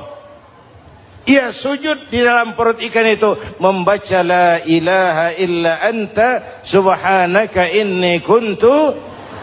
Itu istighfarnya Nabi Yunus. Dibacakan istighfar begitu, ikan sakit perut, Pak. Di dasar laut kemana mau cari apotik? Dia naik ke permukaan, memuntahkan isi perutnya. Nabi Yunus keluar dengan selamat. Itu pun terjadi pada hari ke-10 bulan Muharram. Istighfar intinya itu. Itu amalan utama bulan Muharram, memperbanyak istighfar. Allah selamatkan Nabi Nuh dari bahtera banjir yang luar biasa 10 Muharram. Allah selamatkan Nabi Ibrahim dari pembakaran Raja Namrus 10 Muharram. Setelah Nabi Ibrahim itu menghancurkan berhala-berhala, Abrahat pulang mau ibadah, lihat Tuhannya berantakan, marah besar. Siapa yang menghancurkan Tuhan-Tuhan kita ini? Ada yang lapor, kami lihat Ibrahim. Tangkap. Belum ada bukti. Tangkap dulu yang penting. Bukti belakangan. Tangkap. Wah, dikerahkanlah aparat. Tangkap Nabi Ibrahim. Disidang langsung oleh Abrahat. Oleh Namrus maksud saya. Ibrahim, kau yang menghancurkan berhala-berhala kami ini, Tuhan-Tuhan kami. Siapa bilang? Ada yang lapor. Saya dengar enggak semua berhala itu hancur. Ada yang paling besar, angkat tangan, saya lihat ada kampak di tangannya. Barangkali yang besar itu iseng tuh, yang kecil-kecil dikampakin. Tanya aja sama dia, kamu gila? Kenapa? Masa kami disuruh nanya berhala? Nggak bisa jawab. Nggak bisa jawab. Lah kenapa disembah? Lebih gila mana sih? Tahu nggak bisa jawab kenapa disembah? Kurang ajar kamu Ibrahim. Bakar, dibakar. Ketika Ibrahim dilempar ke kobaran api yang menggunung, Allah perintah api, ya naru kuni bardan wa salaman ala Ibrahim. Hai api, dinginlah sampean. Api Madura waktu itu, Pak. Hai api, dinginlah sampean, selamatkan Ibrahim. Api tunduk kepada perintah Allah. Ibrahim masuk ke kobaran api, selembar rambut pun tidak terbakar. Kenapa? Apinya tunduk kepada perintah Allah. Kenapa? Karena Ibrahim orang yang takut kepada Allah. Api tunduk kepada perintah Allah. Kalau kita baca ayat itu, masuk ke api, mateng. Sudah hadirin yang saya muliakan, oleh karena itu selamatnya Ibrahim dari pembakaran Raja Namrud itu pun pada 10 Muharram, Yaum Asyura, hari ke-10 dari bulan Muharram. Imedia. Bapak Ibu hadirin hadirat yang saya cintai, sebagian kecil tentang Nabi Adam, Nabi Ibrahim dan Nabi Yunus, tapi saya belum menceritakan tentang Nabi Nuh tadi. Mengulang kaji. Nabi Nuh salah seorang rasul yang masuk ulul azmi 5 besar. Karena memang perjuangannya menggambarkan satu usaha yang ulet dan luar biasa. Beliau diberi umur 950 tahun. Lalu berdakwah selama 900 tahun. Sore, pagi, siang, malam. Dapat pengikut tidak lebih 80 orang. Rata-rata 10 tahun satu. Kalau saya minta berhenti aja jadi nabi, Pak. Ustadz mana masih mau buka pesantren? 10 tahun buka pesantren, yang nyantri cuma 1. Pedagang mana yang masih mau dagang? 10 tahun dagang, yang beli 1. Pimpinan partai mana yang masih mau kampanye? 10 tahun buka partai, yang nyoblos 1. Bangkrut. Umatnya bandel, kurang ajar, durjana, bajingan, tengik. Umatnya Nabi Nuh ini kalau diceramahi telinganya ditutup dengan tangannya. Nabi Nuh akhirnya rekes. Tuhan, siang malam saya berdakwah kepada umat ini. Tiap kali saya sampaikan dakwahmu, mereka tutup telinganya dengan tangannya. Alergi dengar ceramah. Apa itu ceramah? Non profit. Saudara-saudara, jadi mau kamu gimana, Nuh? Sudah Tuhan, habiskan saja orang kafir. Nanti kalau punya anak, anaknya pun kafir lagi. Lebih baik bapak moyangnya sikat habis. Biasanya kalau bapak kalong, anak kampret. Bapak nyolong, anak nyopet. Fotokopi gimana aslinya? Habiskan saja. Itu mau kamu, Nuh? Iya. Oke. Nanti aku turunkan banjir, Nuh. Buat kapal. Dengan apa saya harus buat kapal, Nuh? Ya dengan kayu, kata Tuhan. Kayunya dari mana, Tuhan? Ya dari pohon, Nuh. Pohonnya belum ada, Tuhan. Ya tanam dulu, Nuh. Bikin kapal kayunya nanam pohon. Apa artinya? Perjuangan perlu kesabaran. Sukses itu ada prosesnya. Nggak bisa simsalabim abracadabra lalu kita mau sukses. Semua ada prosesnya. Walaupun kenyataannya begitu. Sukses banyak bapaknya, gagal itu yatim. Kalau kita sukses banyak yang ngakuin. Yang baru ketemu pakai manggil encing. Ketemu baru. Tapi sukses banyak bapaknya.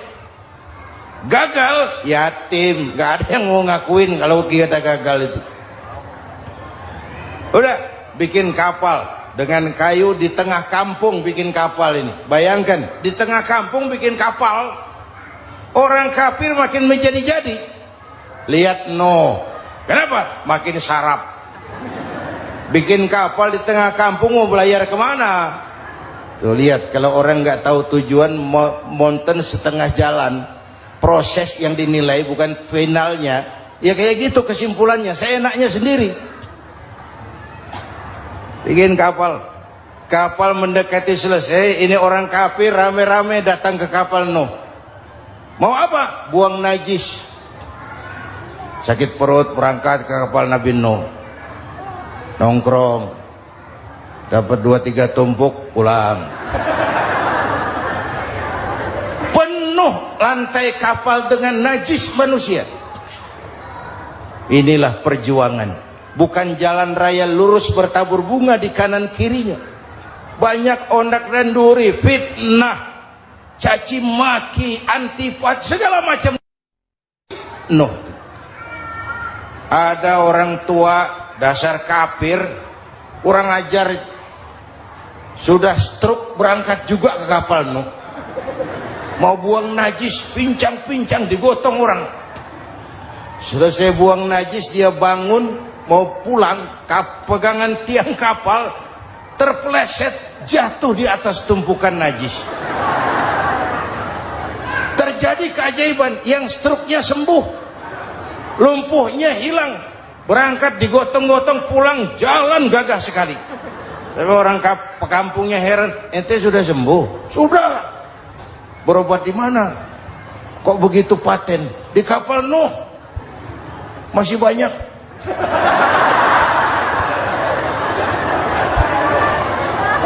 Yang berasa perlu obat bawa rantang.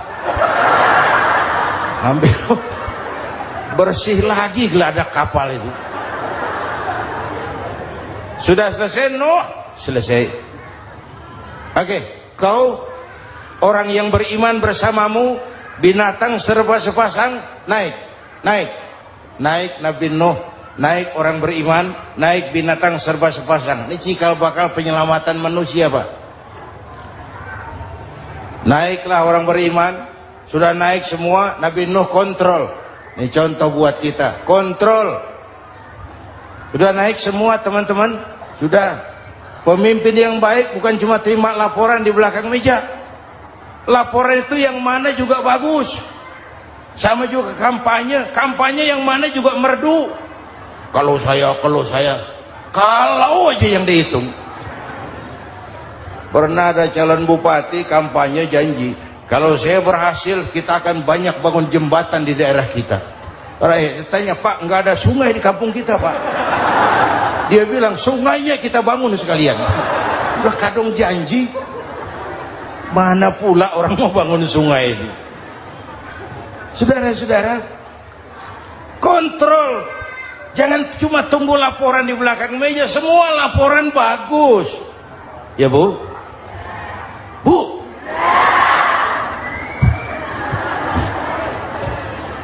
Nabi Nuh kontrol.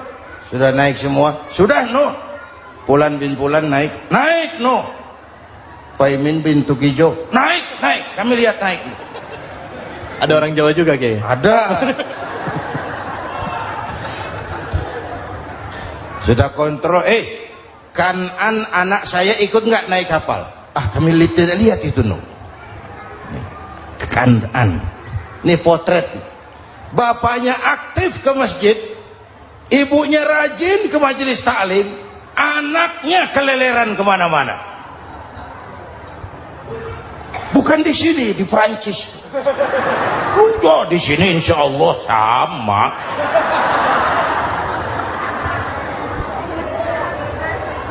Nuh karena sayang anak, Nuh karena cinta anak, Nuh karena tanggung jawab anak, cari naik ke atas kapal. Lihat Kan'an, anak saya, nggak lihat, Nuh. Turun ke ruang bawah, periksa lagi. Mang, ayah Kan'an di dia. Jamaah Tasik ini rupanya di dalam. Tuh ayah, Mang. Ayah kemana ya budak ini? Turun ke bawah, tanya lagi, ono Kan'an to? Ora nano raketo. Rombongan Jawa Tengah naik ke atas buritan.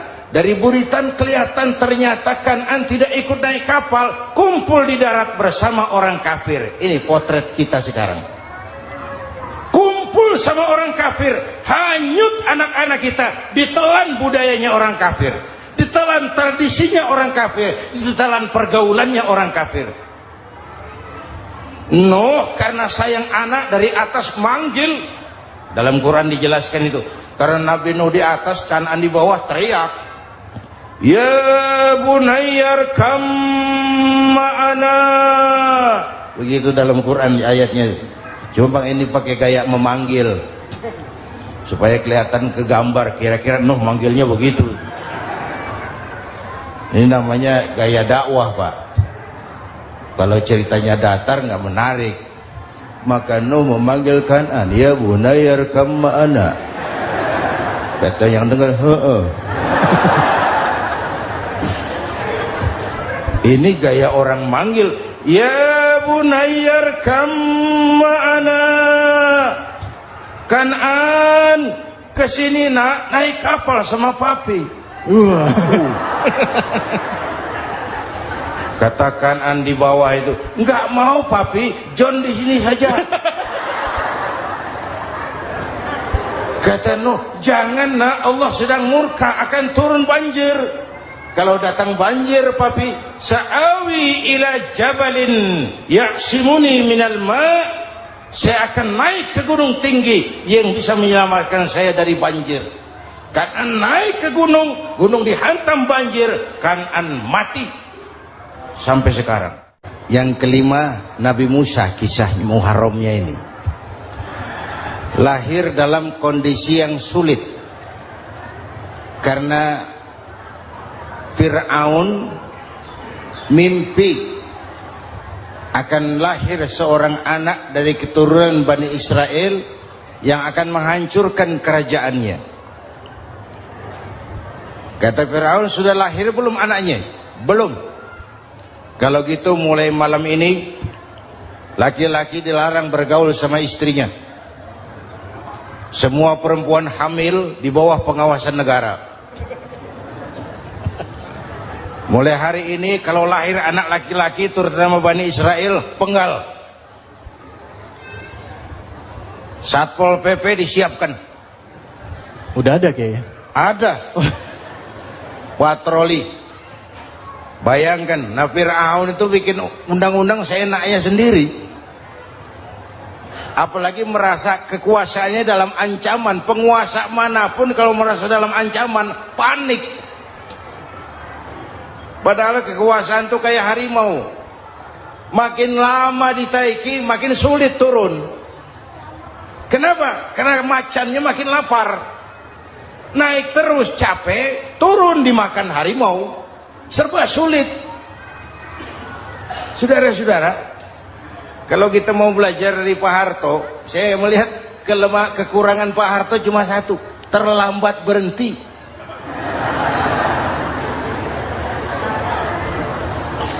Terlambat berhenti. Di sekelilinginya banyak tukang-tukang jilat, tukang-tukang semir. Pak, kalau tidak ada bapak kami bagaimana Pak? Saudara hadirin yang saya hormati, maka sering saya ingatkan, temanmu yang sejati adalah teman yang membuat kamu jadi benar, bukan teman yang selalu membenarkan kamu. Berapa banyak pejabat-pejabat hancur karena selalu dibenarkan oleh lingkungannya. Bapak benar Pak, Bapak bijaksana Pak, itu tepat Pak, benar. Buang angin pun kata kelilingnya, oh Bapak sehat. Temanmu yang sejati, teman yang bikin kamu jadi benar, bukan teman yang selalu membenarkan kamu. Bapak Ibu hadirin yang saya hormati, tapi kehendak Allah terjadi. Lahirlah Musa. Bayinya dihanyutkan di sungai Nil. Bayi sudah menderita, dihanyutkan di sungai Nil. Dan akhirnya besar di lingkungan istana Fir'aun. Diriwayat oleh Ratu Aisyah, perempuan Fir'aun,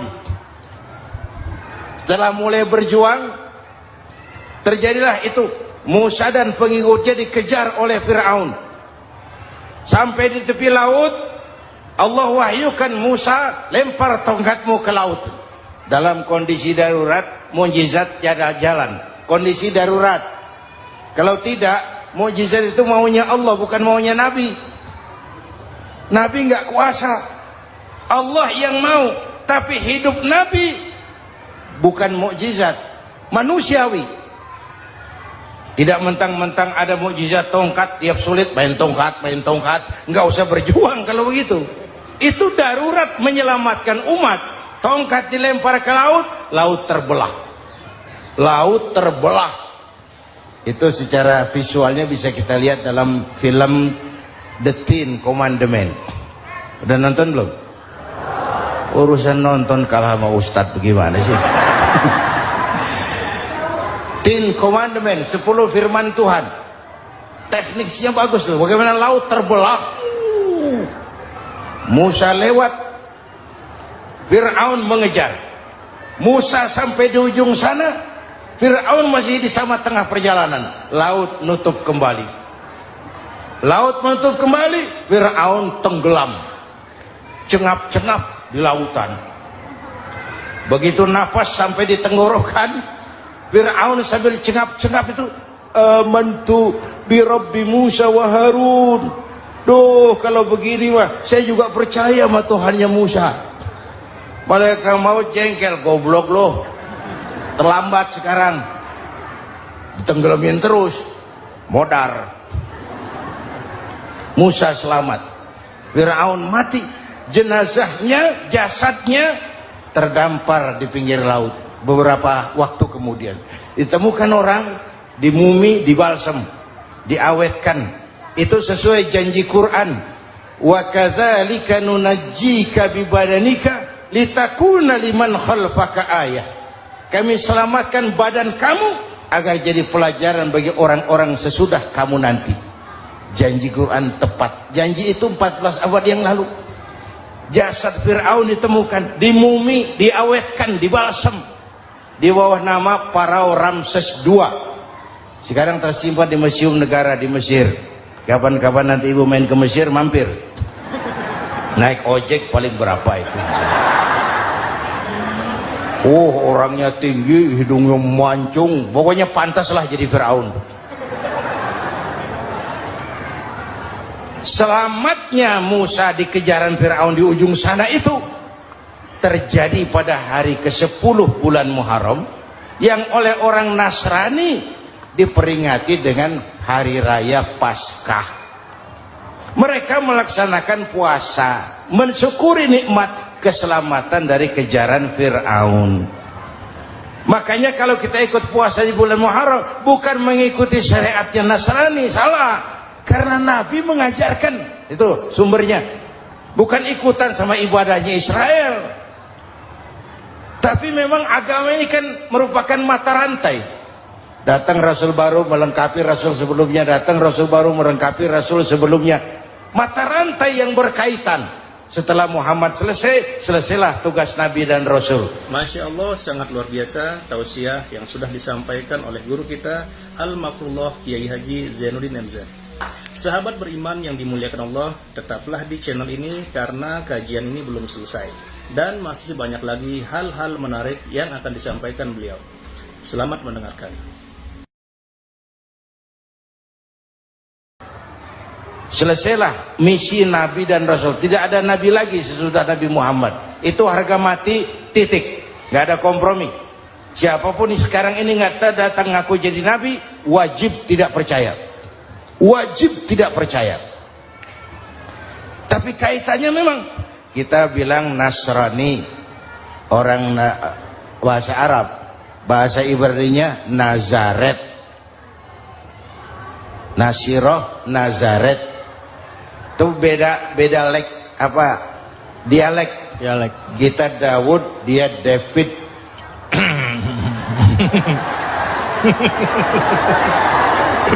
Ibrani. Kita Ali, dia Alek. Kita Sulaiman, dia Solomon. Kita Camat, dia Comot. Ini yang ngomong ini comot sembarang. Imedia. Bapak dan Ibu jamaah yang saya cintai, pertanyaan pertama, hijrah qalbiyah. Ada hijrah badaniyah, hijrah fisik yang dilakukan Nabi dan sahabat dari Mekah ke Madinah. Itu hijrah badaniyah. Ada hijrah qalbiyah, hijrah hati. Dan ini yang kita perlukan sekarang. Karena refleksinya akan membias kepada alur kehidupan. Kalau hati kita mau berhijrah, fisik akan ngikuti. Hijrah dari tempat, dari malas ibadah menjadi rajin ibadah.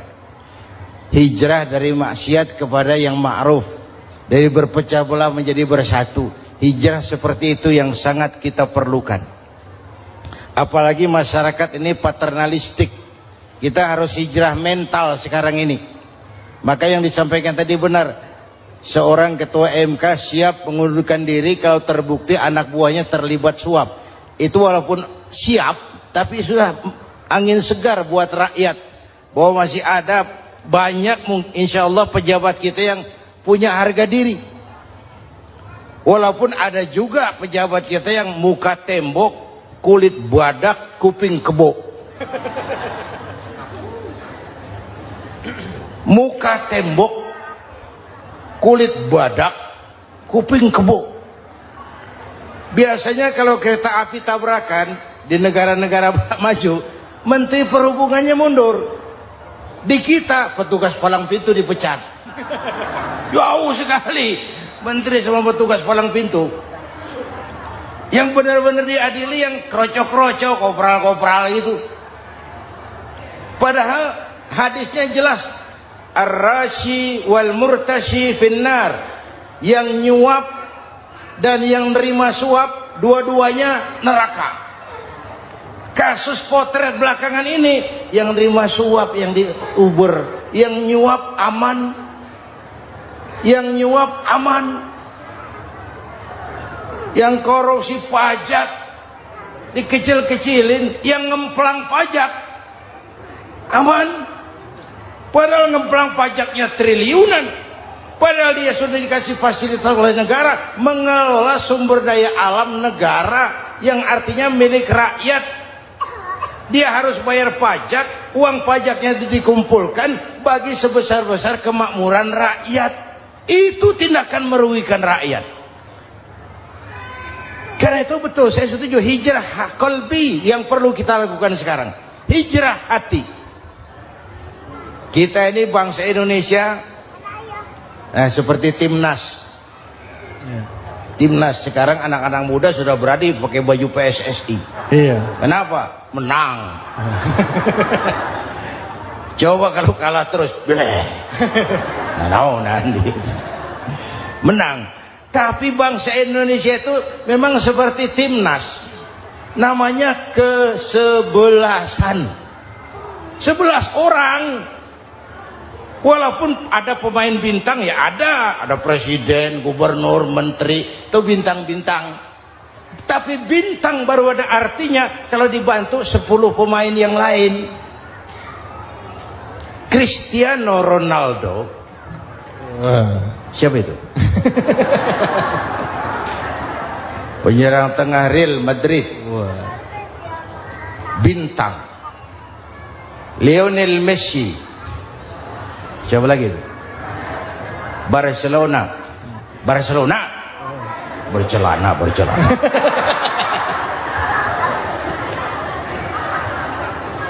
Michael Rooney, bintang Manchester United. Ronaldo baru bintang, Messi baru bintang kalau ada 10 pemain yang lain. Bagaimanapun hebatnya Cristiano Ronaldo, kalau sendirian lawan satu kesebelasan, babak belur. Itulah kita, bangsa Indonesia. Kita satu kesebelasan, harus saling memperkuat. Ada bangsa kita ini yang jadi jaksa, ada yang jadi hakim, ada yang jadi polisi. Itu posisi penyerang tengah, kiri luar, kanan dalam, back, striker, kiper, posisi. Tapi sadar, kita satu kesebelasan, Bung. Jangan bikin gol ke gawang sendiri. Kalau punya bola bagus, operan dong sama temannya. Yang bisa menciptakan gol, operan. Ada yang jadi pengusaha besar, bagus boleh. Punya untung besar, operan. Kasih masjid, kasih pesantren, operan. Ini kesebelasan kita kalau punya bola pelitnya setengah mati, Pak. Nggak mau ngoper. Bawa sendiri, mending bikin gol. Enggak. Kita ini satu kesebelasan. Satu sama lain harus saling memperkuat. Bahwa ada penyerang tengah, itu si posisi. Tapi kalau memang peluang memungkinkan, ayo dong operan. Saya iri sama kesebelasan Nasrani di Indonesia. Mereka kalau punya bola operannya cakep. Gereja cepat selesai, rumah sakit Kristen cepat selesai. Kenapa? Operannya bagus. Kita ini kalau punya bola bawa sendiri, nggak mau ngoper. Maka masjid nggak selesai-selesai. Madrasah banyak yang bocor. Rumah sakit Islam kalah bersaing. Kenapa? Operannya berat. Ayo menyadari, kita ini timnas, satu kesebelasan. Jangan menjegal kawan seiring, kawan sendiri dijegal. Sudah musuh terlalu kuat, gawang sendiri dijebol. Akhirnya terbalik kita ini. Ujian terberat telah diberikan Allah kepada para anbiya. Kemudian para aulia, kemudian para ulama. Summal amsal fal amsal, ke bawah dan ke bawah, diuji setiap orang menurut kekuatannya berpegang kepada agama. Kalau karena anak Melayu bilang, kalau takut dengan ombak, jangan berumah di tepi pantai. Kalau takut diterjang ombak, jangan berumah di tepi pantai. Kata ibu tadi, mau jadi pohon tinggi harus berani ketiup angin. Makin tinggi pohonnya, makin keras anginnya. Takut angin, jangan jadi pohon tinggi, jadilah rumput. Ya. Enggak ditiup angin tapi diinjak kebo. Apa yang enggak ada resikonya? Ya. Apa yang enggak ada resikonya? Semua nabi ada yang dihantam kekuasaan yang arogansi. Ibrahim berhadapan dengan Namrud. Musa berhadapan dengan Fir'aun. Ada yang diuji dengan berhadapan umat yang sangat kurang ajar. Ada yang diuji dengan gosip yang dahsyat. Nabi Yusuf digosipi sama Zulaikha itu. Nabi Yusuf Nabi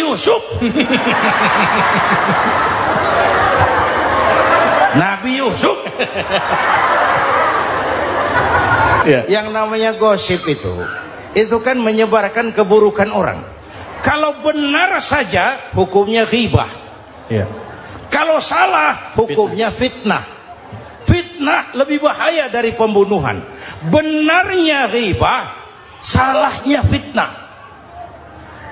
Saudara hadirin yang saya hormati, jadi resiko itu biasa. Tidak ada yang tanpa resiko. Kalau takut ombak, jangan berumah di tepi pantai. Tinggal bagaimana kita menyikapinya. Kalau kita dewasa, ini bagian ibadah saya kurang. Mungkin karena dia omongin orang, tambah pahala saya. Mungkin karena dia omongin orang, tambah pahala saya. Maka saya ngadapi gosip, sepatah pun saya nggak ngomong. Saya cicing. Saya percaya masyarakat itu punya filter. Amin. Alhamdulillahirrabbilalamin. Demikianlah tausiah penuh ilmu, hikmah dan manfaat yang sudah kita dengarkan bersama dari guru kita Al-Mafrullah Kiai Haji Zainuddin MZ. Sahabat beriman yang dimuliakan Allah, mari kita doakan guru kita, semoga beliau diampuni segala dosa-dosanya dan dilapangkan kuburnya. Dan buat sahabat semua yang sudah setia menyimak tausiah ini sampai selesai, saya ucapkan terima kasih banyak. Doa dan harapan saya semoga sahabat semua selalu diberikan kesehatan, dimudahkan segala urusannya dan dilancarkan rezekinya. Amin ya rabbal alamin. Demikian yang dapat saya bagikan, kurang lebihnya mohon maaf. Sampai bertemu lagi di kajian berikutnya. Wabillahi taufik wal hidayah, waridho wal inayah. Wassalamualaikum warahmatullahi wabarakatuh. Setelah kita mendengarkan bersama tausiah penuh ilmu dan hikmah yang sudah disampaikan oleh guru kita Al-Mafrullah Kiai Haji Zainuddin MZ, sekarang mari kita lanjutkan aktivitas kita masing-masing. Semoga apa yang sudah disampaikan oleh beliau menjadi ilmu yang bermanfaat dalam kehidupan kita sehari-hari. Selamat beraktivitas buat sahabat semua dan sukses selalu. Sampai bertemu lagi di kajian Ar-Razak 313 berikutnya. Wassalamualaikum warahmatullahi wabarakatuh. Bismillahirrahmanirrahim. Assalamualaikum warahmatullahi wabarakatuh. Alhamdulillahi wa kafa, wassalatu wassalamu ala rasulillahil mustafa wa ala alihi wa sahbihi wa man ihtada. Amma ba'du. Sahabat beriman yang dimuliakan Allah, syukur alhamdulillah kita bertemu lagi di channel Ar-Razak 313.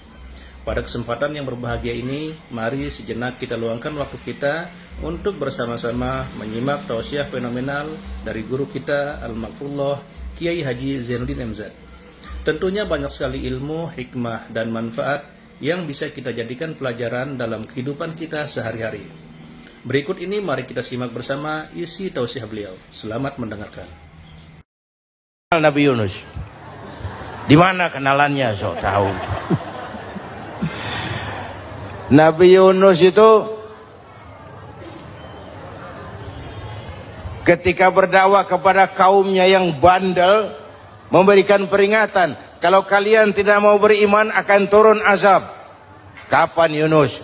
Akan. Kenapa mesti akan? Sekarang aja kalau mau saya tungguin. Kurang ajar betul ini umat. Akhirnya Nabi Nuh menghindar dengan perhitungan, kalau azab tidak turun saya sudah jauh. Meragukan janji Tuhan. Lalu naik kapal, dinaiki oleh Yunus, kapal mogok. Dicari siapa biang keroknya ini. Diundi ternyata Yunus. Sampai 3 kali diundi. Dibuanglah Yunus ke dasar laut. Ditelan oleh ikan Nun atas perintah Allah. Telan itu Yunus. Jangan pakai dikunyah. rusak urusan. Telan saja, simpan di perutmu. Dibawa oleh ikan nun ke dasar lautan. Itu yang oleh Quran dikatakan bertemulah 3 macam kegelapan. Zulumatun salas. Gelapnya tengah malam, gelapnya di dasar laut, gelapnya di dalam perut ikan. Itu